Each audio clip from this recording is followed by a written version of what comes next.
What's up? Are you trying to improve yourself? Do you not like yourself? Is there things about you wish you could change? Or maybe do you accept yourself and think nothing else should be changed at all? You're perfect as is, right? Well, today, Aaron, look, we're going to talk about self-acceptance versus self-improvement. This is the Existential Stoic podcast. I'm Danny, here, everybody. Randy, what's up, Randy? Yo, Danny. Yeah, I think this is actually an interesting one because you see so much now of like I think we get like almost like competing messaging. Like on the one hand, you get Grind. yeah, No days grind, off. improve. If you're at home and you're not working, you should be learning 17 other skills. What's wrong with you? You're Yeah, not a millionaire. You're not living yeah. your best life. You should be doing 50 other things for quote unquote passive income. But then on the Yeah. other hand, right, we get a lot of messaging about like you should just accept yourself for who you are, don't beat yourself up, right? And like I think there can be a lot of anxiety and stuff tied to like being not thinking you're good enough or like, thinking there's things wrong with you, you need to change all that. So yeah, I think this is an important topic that people don't think about a lot. Like, is there a way to do both two in a healthy way without, like accept yourself, but Mm. also want to improve? Or does self-improvement necessarily mean that you don't accept yourself? That's the other question. Is it like, Mm. Or is the only way to improve to actually accept yourself? oh, I like that. Nice flip on that. Yeah, the only way you can Hmm actually improve yourself is to first accept yourself for who you hmm are. Well, that pretty Yeah, much because solved it, I otherwise guess. you're So just do like that. fighting the pendulum. Yeah, Yeah. exactly. Yeah, right. Yeah.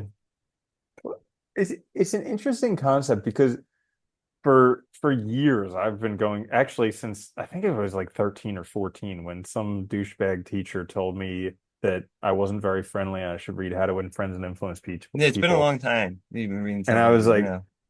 I was like, I'll teach him. I'll read it. Yeah. And then And it's not even for that good of a years, book. yeah, yeah, years I was just down this whole self-help rabbit hole, read like every book in the genre.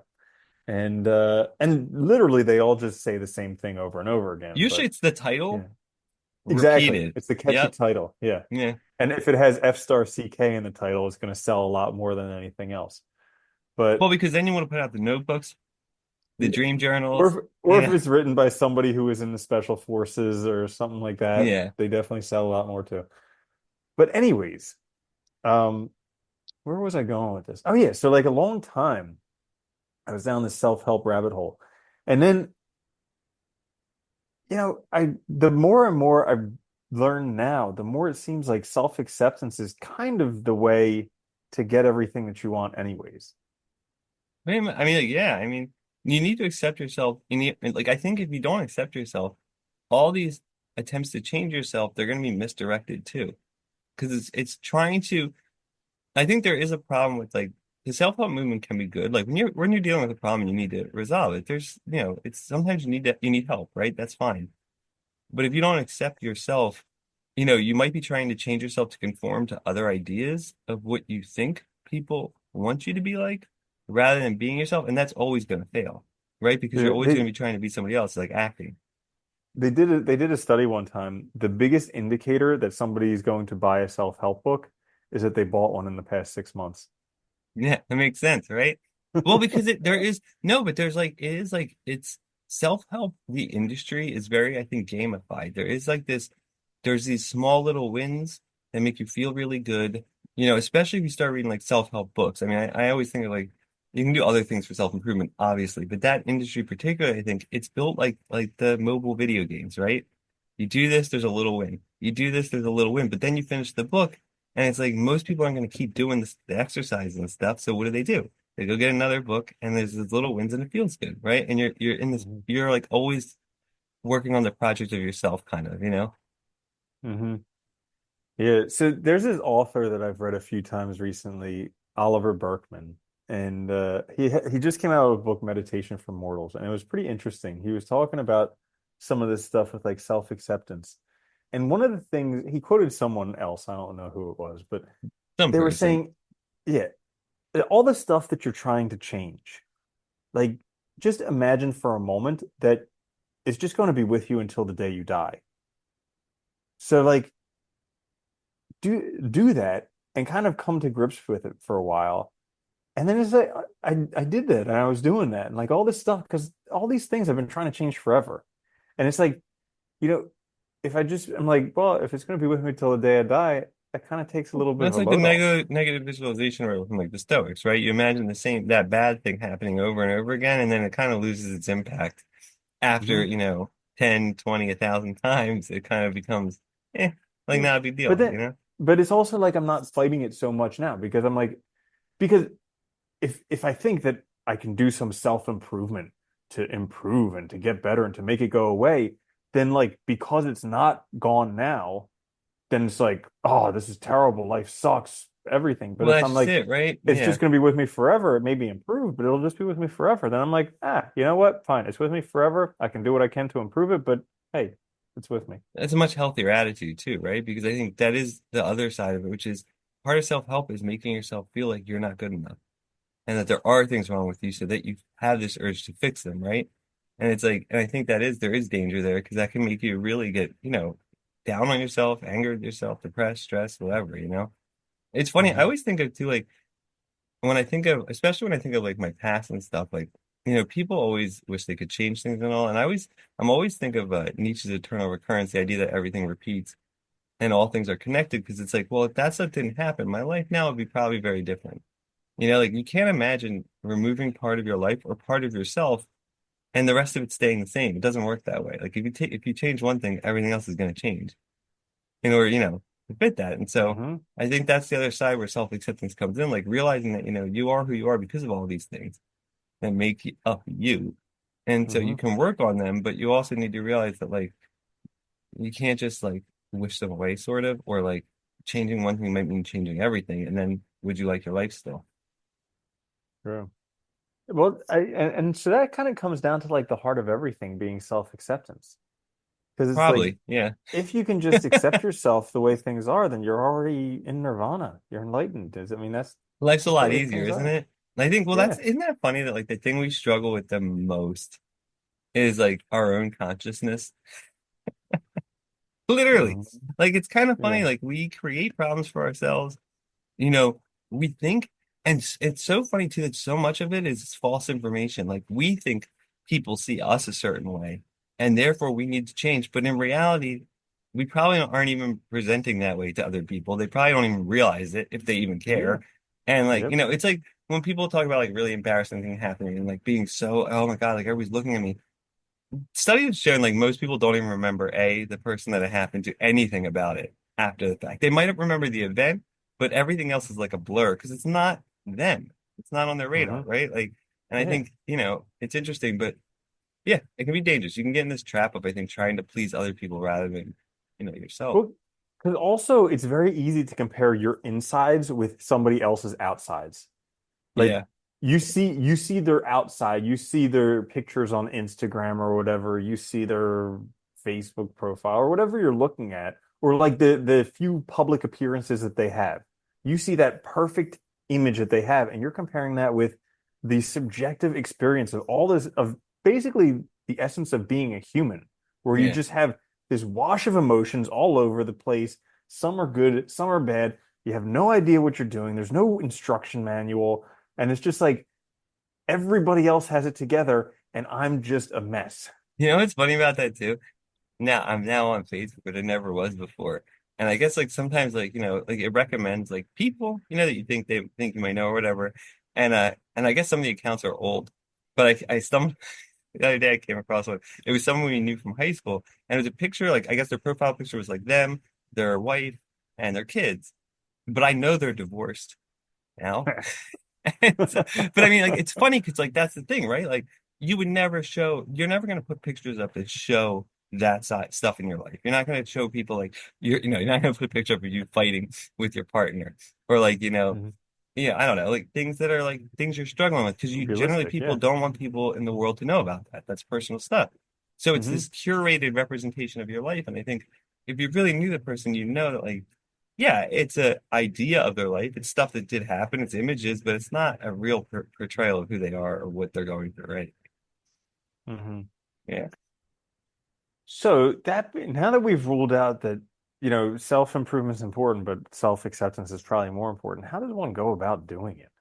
This is the trick though, because I think I'm a big fan of like lifelong learning and like And I think self-improvement does not have, this is the other thing I think, it doesn't have to be stuff like what we normally think of with self-help books. I think self-improvement can just be Oh, no, learning no, no. new, 100%. I have to that's grind, it. no days off. It's Yeah. just about how to influence people, make Forget friends. forget the haters, all of Yeah, that. all Yeah. that Yeah. stuff. No, but I think Yeah. like it just can be learning too, learning new things, doing new experiences, that kind of stuff. And I think if you accept yourself too, doing those new things is easier as well because you're, not as, go ahead, do you want to say something? Yeah, what you reminded me of when you were saying that, like improving, kind of like we talked about the cognitive distortion of black or white thinking, all or nothing thinking, Oh yeah. where Yeah. like either I am or I'm not. But like self-improvement is kind of like if you can use more of a shades of gray type of thinking, where like maybe you want to improve, but it's not important to get all the way to that destination. Yeah. Like just having shades of gray, a little bit better, a little bit, every day, a little bit better. Yeah, no, I think that's a good way to look at it too. And it can just enrich your life too. I think in many ways. Like I mentioned this before, like when I was deep into reading a bunch of sci-fi, like I started reading science books too, because I was interested more in like science. But I had no end goal. So it was fun because like, I could just look at stuff, check it out, and then like, just move to different topics as I felt like. There's no pressure. There's nothing yet that's still self-improving, right? Because I'm still learning. I'm still making connections. I'm still learning to critically think. Like all that stuff is important. And I think that's where, so much is lost because people get so focused on like these, I don't know, a very specific kind of self-improvement with self-help stuff that doesn't necessarily like enrich their lives. It's more about like how they Making money. interact with others, yeah, and like making Well, money or like, it's interesting because the where it actually came from was back in the early 1900s, like early to mid 1900s. Self-development developed alongside this concept of making money and no, business. really? Actually, this dude I Oh, was talking about, the dude huh. who wrote the book Meditation for Mortals, he wrote another book called The Antidote, which is like the why positive thinking is a crock of BS. And he goes into the whole history of it, how like the whole self-help movement and positive thinking came out of this whole like, how can I sell more? Oh, I didn't know that. So it came from Yeah. like marketing basically and stuff, Yeah. His which books makes are I've found his books very interesting because they shine like a totally different light on this whole self-help thing. I love stuff like that though, because it is interesting. And it's like, we don't really we take for granted so much stuff. We never look at where it comes from or why it Hmm. started or what, like all that stuff that sometimes does paint a different picture, you Yeah, know?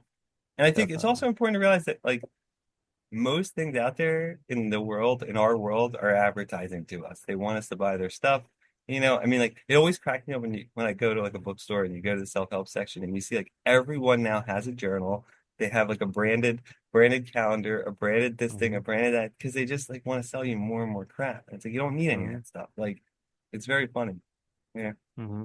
Yeah. But I agree. I think self-acceptance probably is the crucial thing. And then you can Hmm. improve in the right way and enjoy it instead of like trying to change yourself. Yeah. If I had to give some helpful hints on the self-acceptance, I, I think the concept of like perfectionism and all or nothing God. thinking Yeah. can lead people to really have difficulty accepting themselves because with both of those, you're like there's something wrong with you until you achieve 100%. And they'll never be that. You can't because Exactly. there is no 100%. Yeah. So it's like you're Yeah. always you're setting yourself up to always be a failure in some way or some aspect. Hmm. No, I totally agree. I Yeah. think yeah, that's a really good one. I think too, just being like easier on yourself too, with like how you talk to yourself, managing like your self-talk and Hmm. recognizing when you're being overly cruel. Like, I mean, I know we mentioned before, like, imagine like if you would say that to a friend, like, would you ever do that? And if you Hmm. wouldn't, then don't say it to yourself, you know? Yeah. Yeah. I mean, that's a great point. That's one that David Burns t talks about all the time in his books. He calls it the double standard, where Hmm. like you would say something to someone else that you wouldn't say to a friend. Or like what he always does with it is when someone has an issue they're dealing with, he would say like, okay, imagine someone they're going to be like your twin, more or less. I mean, they have a different name, but they have the same job as you, they have the same situation as you, they Otherwise, the have same this, kind of, yeah. otherwise exactly the same. Now say that to them. And a lot of, I mean, sometimes people are very harsh on everybody, and so it doesn't work, but it's just one technique. But uh, a lot of times people are like, no, I'd never say that to somebody else. That's just ridiculous. Like, and it's like, well, could you see how maybe saying it to yourself because you're identical in every single way? Can you see how that's ridiculous? Yeah, and I think you know the other thing too about self-acceptance is I think one of the hard ones for a lot of people too is the expectations we place on ourselves. And they can Mm, come from like growing up. They can come from like, and it doesn't even have to be like, growing up stuff. It doesn't even have to be like directly stated. It can be like indirect expectations, but you hmm. carry those with you. And I think that can be like that was a huge thing for me for a long time, right? Like it's a weight you're like, and that I think ties into perfectionism and all that crap too. So like trying to, realize that like you don't have to live up to anybody's expectations. You don't have to meet anything, I think is an important thing to keep in mind so you can be yourself. That's a good point. I remember there's this thing from AA called Just for Today. It's like a little saying that they have, but it's basically just focusing on one day at a time. Yeah. And I always get way ahead of myself where I'm trying to figure out my whole entire life today. And it's a healthy reminder for me that I just need to do just today. I just need to Yeah. make it until I go to sleep tonight. That's it. But that's the other thing too, I think, is like we also it's so easy to imagine, we talked about this before, like, that our problems are totally unique, right? That like that when I'm dealing with this nobody else has ever faced in the history of humanity, it's the most important thing, all that crap. I think it's also like good to kind of give yourself a reality check and remember that like one, everybody's had similar experiences. It might not be identical, but they'll be able to understand.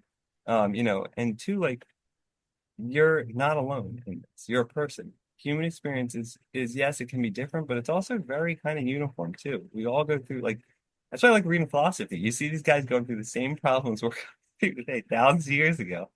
And Hmm. it just kind of gives you a peace of mind that, oh, we haven't worked this out. Nobody's figured out the secret sauce. Yeah, not yet. Oh my God. Yeah. Yeah. Anything else you want to Shoot. add? Mm-mm. All right. Well, there you have it then. Self-acceptance versus self-improvement. I guess we lean more in favor of self-acceptance, but you can be your own judge. If you like this episode, check us out on YouTube wherever you get your podcasts. We have literally hundreds. Like, share, subscribe. It helps us out a lot. We'll be back later this week with another episode, though. Until then, later, Andy. Later, Danny.